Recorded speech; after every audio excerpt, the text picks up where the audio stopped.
those of us who don't hear, for the most part, our disability is invisible.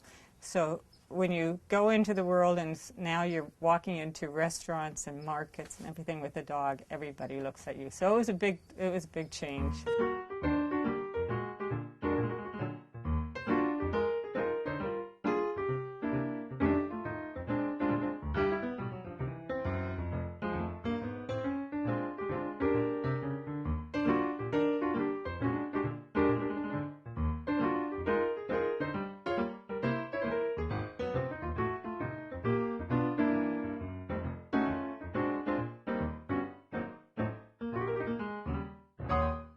When I was in grammar school and they did routine testing, they discovered that my hearing was not good and they were very concerned about it, but I didn't actually get any hearing aids or that level until I was in college. My hearing loss progressively gets slowly worse, and I figured eventually it might come to a point where it would make a lot of sense to have a hearing dog. And my field of work is managing natural lands, so I'm outdoors in wildland situations often, and I almost always bring my dogs with me, so I have a little more sense of what's going on around me and awareness, whether it's someone walking up or driving a vehicle up behind me or wildlife. And so I would take my dog with me, and they passed a policy where staff couldn't bring dogs with them to work. And I asked if I could potentially continue to bring mine when I worked alone, a rural area where it was closed to public, and they said no, it was a cross-board policy. And at that point I decided, and that I couldn't quite tease out why did I want my dog? Was it really providing me a necessary service, supplementing my hearing loss, or was it just that I wanted that companionship? And so I figured it was time for me to pursue a hearing dog. So he goes with me out into the field, and in that situation he's notifying me, again, if there's people coming up, and also to some degree just being a dog, hearing stuff. And for me, being aware of wildlife, there's a certain level of safety, but more important is just I want to know what wildlife is using our preserves.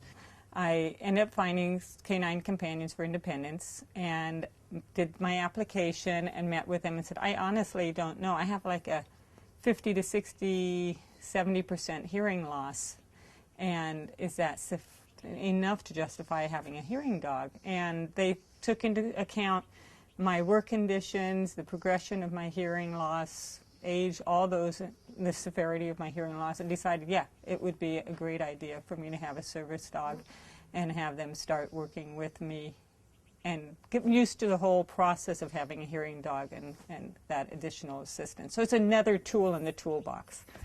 Our name is Canine Companions for Independence. And when you break it down, that's really what it's about. We train these canine companions, and we place them with people to give them their maximum independence.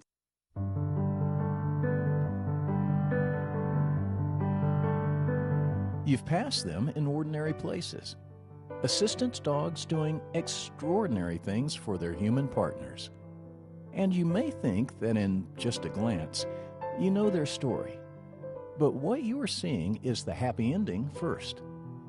Behind each remarkable Canine Companions for Independence partnership stands a committed force of human devotion, compassion, integrity, and skill that from conception to fruition make up the other chapters of the story. It was about a year application process applying for the hearing dog, and then I was eventually accepted into the program. So it's about a 3-4 month waiting period for me. And I was in a class, and this is a national organization, Canine Companions for Independence, and they have 5 campuses around the country, but all of the hearing dog work is done at the Santa Rosa campus. So that's where I went, and I lived there for 2 weeks. They train us. There are 5 of us, and there are 6 dogs, so at first you don't know which dog you'll have, and the trainers watch you work with all the dogs.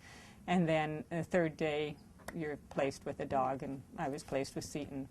And so then for the next 10 days or whatever it is, you work with that dog and learn how to train them, how to work with them in public, all those things. the actual way he alerts me to a sound is by bumping me in the leg, usually, with his nose. And then I'll say, what? And he'll take me to the sound or look in the direction of the sound if he can tell where it's coming from. And so when we're at home, I may be in the office working, and I'll go ahead and put the tea kettle on with the whistle because I know he'll tell me about it. And so when the tea kettle goes off, he'll get up, bump me in the leg, I'll say, what? And he'll take me to the kitchen, to the tea kettle. What is it? Good boy. Thank you. Good boy. Or the microwave, or the toaster oven, the laundry dryer, those things all beep when they're done. And I sometimes don't hear them. Other times I will hear them, but often I don't hear them. And regardless, he always tells me. And so then he'll take me to the source of the sound, and he gets a treat. What? What? Oh, good boy. Hello, this is Lynn. Oh, hi. Good boy. If a fire alarm were to go off, he would bump me at work. Where we live, we don't tend to hear sirens, but at work, I'm in Santa Cruz, and there's sirens constantly going on, and he will, from under my desk, just bump me in the leg, and so I'm aware there's a siren going by. If we're walking down the street, he'll bump me in the leg.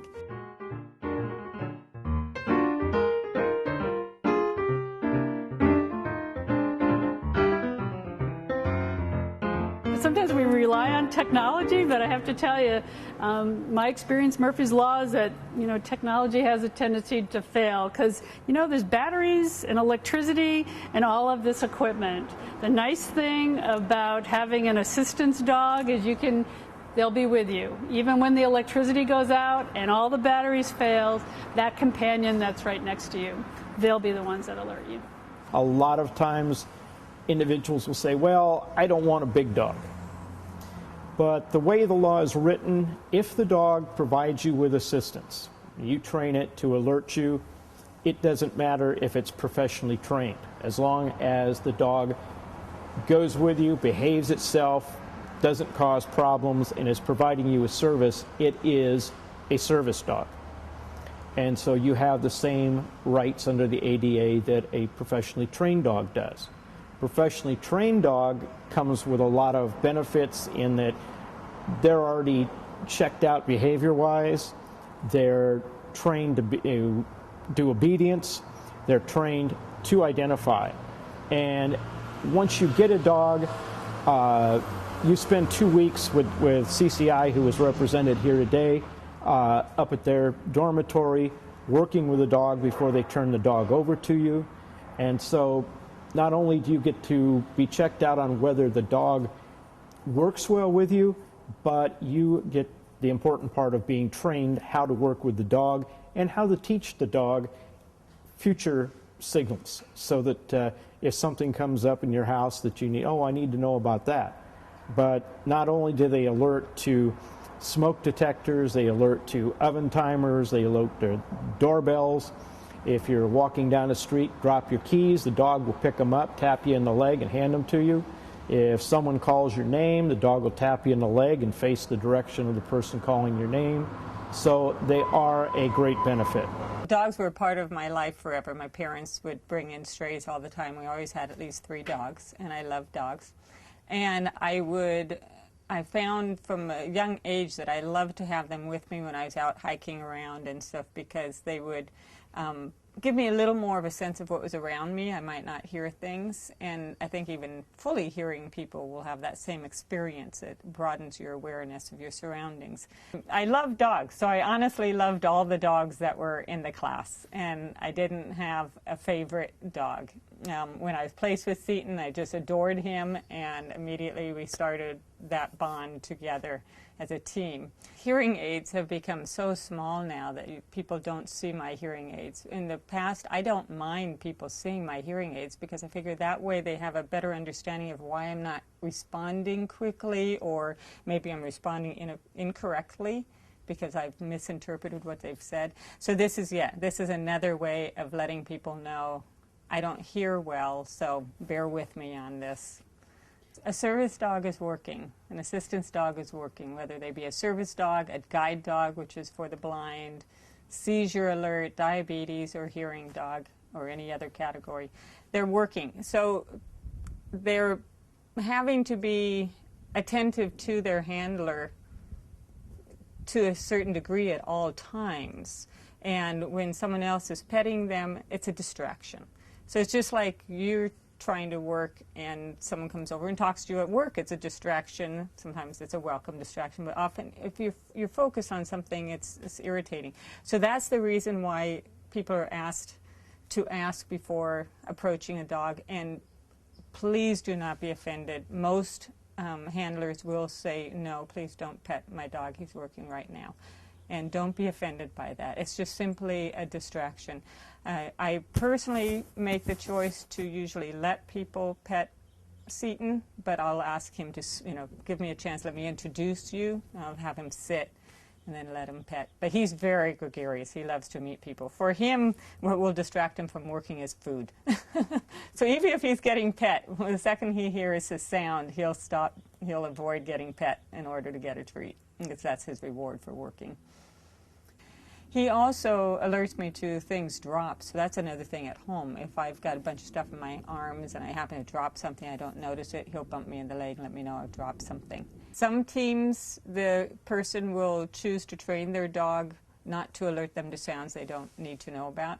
I have a different, just personally, I decided that I wanted him to tell me about all sounds, and then I can hear them well enough, usually, if once he's alerted me to it, that I can determine whether it's a sound I need to know. So I don't need to know that the cash register's beeping over and over. And so I can just give him a sign and tell him ignore, and then he knows he doesn't need to know. He's not going to get a treat for it, at least.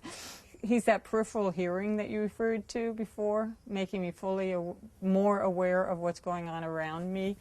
He's often, it might even be a sound I hear but I'm not aware of. And then bumps me and go, oh, that's right, such and such just happened. Or somebody did just knock, I better get up and deal with that. He's essential to me in that he's become a part of my life and part of my routine.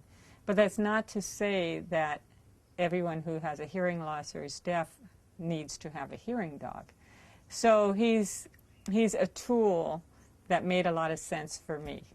So hearing aids make sense for me to use, and having a hearing dog really made sense given how much I like dogs anyway. I'm used to working with dogs. I was already relying on my dogs in the field, but for another person, it may not make sense at all for them.